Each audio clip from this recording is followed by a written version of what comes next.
محرم الحرام میں بھی بہت سے خود ساختہ کام کیے جاتے ہیں. ایجادات کیسی ہیں؟ جیسے محرم الحرام میں سوگ منایا جاتا ہے. کیا آپ جانتے ہیں کہ سوگ 3 دن کا ہوتا ہے؟ اور اگر آپ دیکھیے تو 4 ماہ اور 10 دن بیوہ عورت کی عدت ہے. وہ اتنا سوگ منا سکتی. کوئی سوگ صدیوں پر محیط نہیں ہو سکتا. بڑی عجیب بات ہے، جس وقت ہمارا سال شروع ہوتا ہے تو اس سال کے شروع میں ہی سوگ منایا جاتا ہے. آپ کو لگتا نہیں کہ معاملہ کچھ اور ہے؟ یہ کوئی اور بات ہے. کہیں سے شیطانی غوا کا شکار ہوئے ہیں، اس کا سبب کوئی اور بنا ہے. تو جب محرم کو سوگ کا مہینہ قرار دیا جاتا ہے تو محرم میں پھر زینت کو ترک کیا جاتا ہے.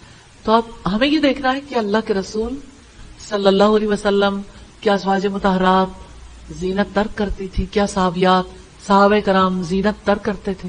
تو ایسا نہیں ہے. تو زینت کو ترک کرنا، محرم میں شادیاں نہ کرنا، یہ خود ساختہ دین ہے. اب دیکھیں محرم میں تمام شادی ہال جو ہیں آلموسٹ سب خالی ہو جاتے ہیں.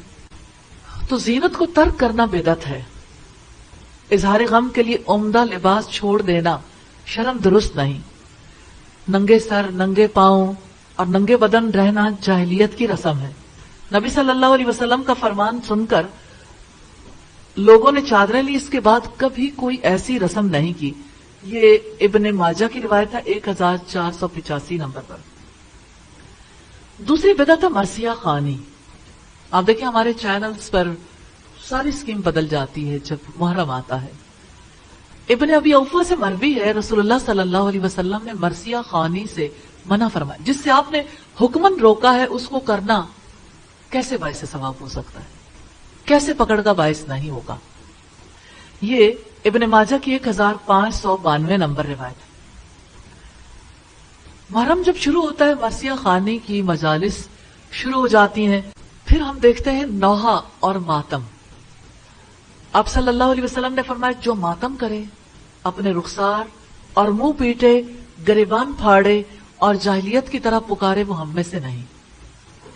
بخاری کی 1297 نمبر روایت ہے. اپنے والد کی وفات پر بھی نوحہ نہیں کر سکتے، اپنے بیٹے کی وفات پر بھی نہیں کر سکتے، شوہر کی وفات پر بھی کوئی بال نوچے، گریبان پھاڑے تو یہ جاہلیت کی رسوم میں سے ہے. چوتھی بدعت تعزیہ ہے.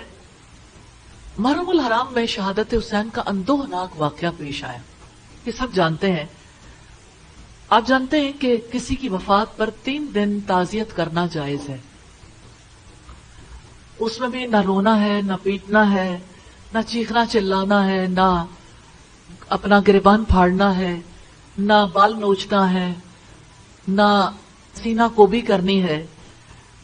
تو محرم الحرام میں یہ سارے کام کرنا یا کسی اور وقت پہ 3 دن سے زیادہ کسی کے لیے بھی جائز نہیں ہے. اور 3 دنوں میں بھی یہ امور نہیں ہو سکتے. محرم الحرام میں تعزیہ روضہ حسین کی نقل کو کہا جاتا ہے. لوگ کہتے ہیں تعزیہ نکل آیا. بانس اور لکڑی کا ڈھانچہ بنایا جاتا ہے، کاغذ، ابرک اور کپڑے وغیرہ چڑھا کر اسے تیار کیا جاتا ہے. اس کے اندر ایک قبر ہوتی ہے جس پر چادر چڑھائی جاتی ہے. اس کے اوپر گنبد ہوتا ہے جس پر نظر و نیاز کا سلسلہ جاری رہتا ہے. مرد اور عورتیں اس کے پاس تعظیماً کھڑے ہوتے ہیں، جھک کر سلام کرتے ہیں، سجدہ کرتے ہیں اور مرادیں مانگتے ہیں. وہیں پہ بہت ساری نظریں پوری کی جاتی ہیں یا نظر مانی جاتی ہے، منتیں مانی جاتی ہیں اور مرادیں مانگی جاتی ہیں. 10ویں محرم کو اسے گلیوں بازاروں میں پھرایا جاتا ہے، پھر اسے دفن کر دیا جاتا ہے. کبھی ایسا بھی ہوتا ہے کہ تبرکن اسے گھر میں رکھ لیں. درست نہیں ہے کیونکہ وہاں کوئی زیارت نہیں ہوتی جس کے لیے لوگ جائیں. لکڑیاں، بانس، کپڑے، ابرک، کاغذ زیارت کے لائق نہیں، پھینک دیے جانے کے لائق ہیں. رب العزت نے فرمایا سورہ صافات کی آیت نمبر 95 اور 96 ہے. اس نے کہا کیا تم ان کی عبادت کرتے ہو جن کو ہاتھ سے تراشتے ہو؟ سجدہ عبادت نہیں ہے، دعا عبادت نہیں ہے، رسول اللہ نے فرمایا الدعاء هو العبادہ، دعا ہی تو عبادت ہے. اللہ تعالیٰ سے آپ دعا کر سکتے ہیں، کسی اور سے نہیں. حالانکہ اللہ تعالیٰ نے تم پر حرام کر رکھا ہے مردار کو، خون کو، سور کے گوشت کو، اور اس چیز کو جسے اللہ کے ماں سوا پکارا جائے. اللہ کے ماں سوا نہ کسی کے لیے جانور قربان ہو سکتا ہے، نہ غیر اللہ کے لیے کھانے بنائے جا سکتے ہیں. ہمارے یہاں بہت عقیدت، محبت اور احترام کے ساتھ حلیم بنائی جاتی ہے، اور حلیم بانٹی جاتی ہے کہ 10ویں محرم کا تبرک ہے. نبی صلی اللہ علیہ وسلم نے ایسا کوئی کام نہیں کیا، نہ ایسا کام کرنا باعث ثواب ہو سکتا ہے. جن کاموں سے اللہ تعالیٰ نے روکا یا اللہ کے رسول صلی اللہ علیہ وسلم نے روکا. اللہ تعالیٰ نے ہمیں اپنے لیے پیدا کیا ہے تاکہ ہمارے دل محبت اور تعظیم کے ساتھ اس سے جڑ جائیں. اللہ تعالیٰ ہم سب کو اپنی عبادت کی توفیق دے اور ہمارے دلوں کو اپنے سے جوڑ لے. 5ویں بڑی بدعت ہے سیدنا حسین علیہ السلام کے نام سے سبیلیں لگانا.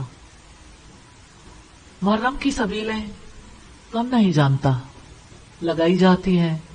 محرم کی سبیلوں سے لوگ جب کچھ پیتے ہیں تو پلانے والے سمجھتے ہیں کہ اس کا ہمیں اجر ملے گا. کربلا کے میدان میں 3 دن تک بھوک پیاس برداشت کر کے شہادت کا رتبہ پانے والوں کی یاد میں ٹھنڈے مشروبات پیے اور پلائے جاتے ہیں، اور منوں کے حساب سے کھانے تقسیم کیے جاتے ہیں، اور شربت پلانے والے، کھانے کھلانے والے اپنے رب کی یاد سے غافل ہو جاتے ہیں. ان اوقات کو دیکھیے جن اوقات میں لوگ بڑی محبت اور احترام کے ساتھ ان سارے امور میں مصروف ہوتے ہیں، کس کو نماز کا ہوش رہتا ہے؟ کیا قدر مشترک ہے بھوک پیاس اور سبیلوں اور کھانوں میں. بھوک پیاس برداشت کی گئی، یقیناً یہ بڑا اندوہناک واقعہ تھا. ہم سب سیدنا حسین رضی اللہ تعالیٰ عنہ سے محبت رکھتے ہیں. نواز رسول کے ساتھ جو کچھ ہوا، یقیناً ان سارے واقعات سے دل کٹتا ہے. یہ ہماری تاریخ کا ایک سیاہ واقعہ ہے، لیکن اس واقعے سے بھی دین نہیں بدلے گا. محرم الحرام کا مہینہ ہے، سیدنا عمر اسی مہینے میں شہید ہوئے. اس مہینے میں شہادت پانے والوں کی ایک طویل فہرست ہے. اگر جانے والوں کے اعزاز میں اسی طرح مہینے اور دن مقرر کیے جائیں تو سال کا کوئی دن خالی نہیں ہوگا. تو خوشی کس دن آئے گی؟ سال کے شروع میں ہی ایسی تقاریب منعقد کر کے پوری دنیا پر ہم کیسا تاثر دے رہے ہیں کہ ہم ایسے لوگ ہیں کہ اللہ تعالیٰ ہم پر انعام کرے تو ہم سینہ کو بھی کرتے ہیں. اللہ تعالیٰ ہم پر انعام کرے تو ہم سوگ مناتے ہیں.